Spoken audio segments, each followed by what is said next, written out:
Mega Man X, according to a lot of people, is one of the finest action games ever made.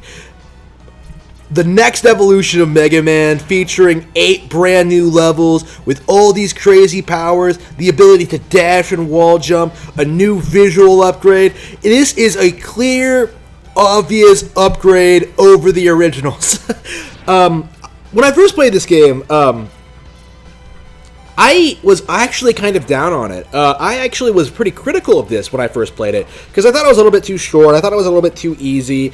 I managed to get through the entire thing and pretty quickly for a game these days. Usually when it comes to like replaying these old classic Super Nintendo games, it takes me a little bit of time to get through them.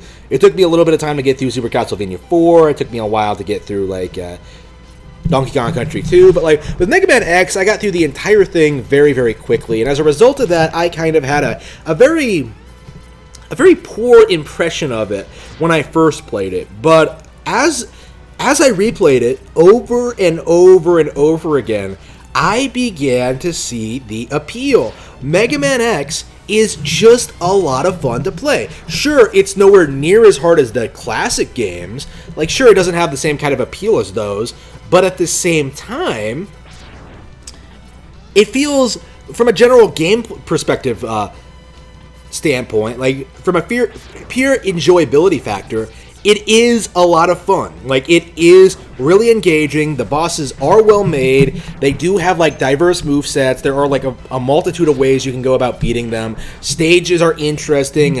There's lots of variety in between them. Like beating them in different orders can sometimes like result in like stage changes, which allows you to get through the levels easier, which makes experimenting with playing in different level orders interesting. There are all these hidden power-ups. The final boss is fairly challenging. Like, the game is just really, really enjoyable.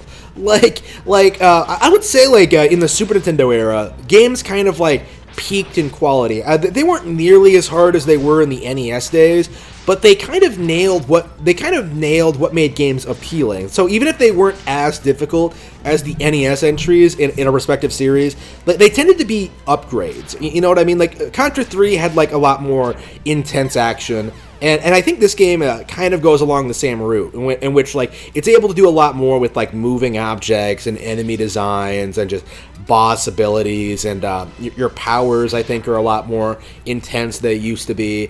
They can do a lot more. I feel like there's a lot more hidden secrets and things like that.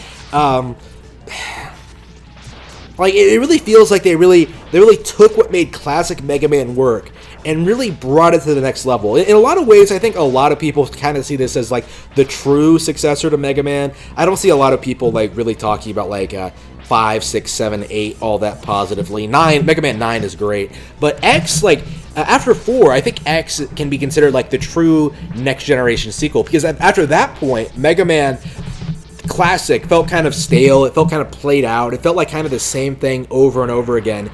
But with Mega Man X, here they are offering something completely brand new, familiar but brand new, with a new protagonist, new characters, a new setting, darker and edgier, more powers, It felt like a true next-gen Mega Man game. Not only in a technical sense, in a generation sense, but in a world sense.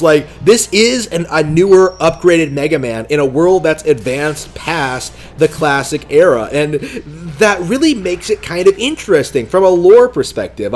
Weirdly enough, Mega Man does have oddly compelling lore. Funny enough.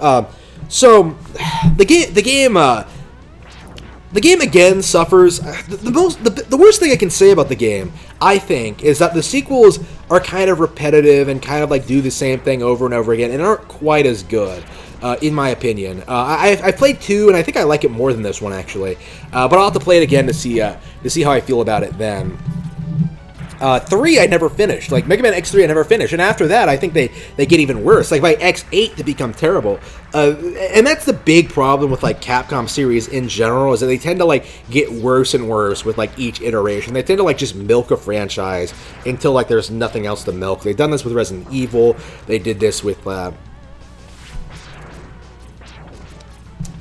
Mega Man, the classic series. They've done this with like a whole wide range of their franchises. Street Fighter is probably the most notorious example, and Mega Man X is no different, unfortunately.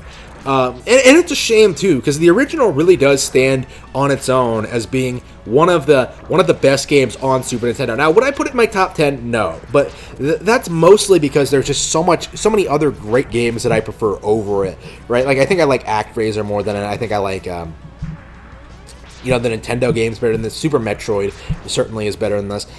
But that isn't to say the game is bad or even not good. Like this game is great. Like this game is phenomenal, and I highly recommend you check it out. Mega Man X Collection is probably a good place to get started on this. And not only do you get like the original game, you get like the entire collection, so you can sort of dip and weave in between them and try to find the ones you like. And I myself need to get back into it because I've never played anything past X3, so I'm kind of curious about like what the future of Mega Man has in store for me, and I will be getting back into that at some point in the future because I love Mega Man X and I want to experience everything this franchise has to offer, the good and the bad.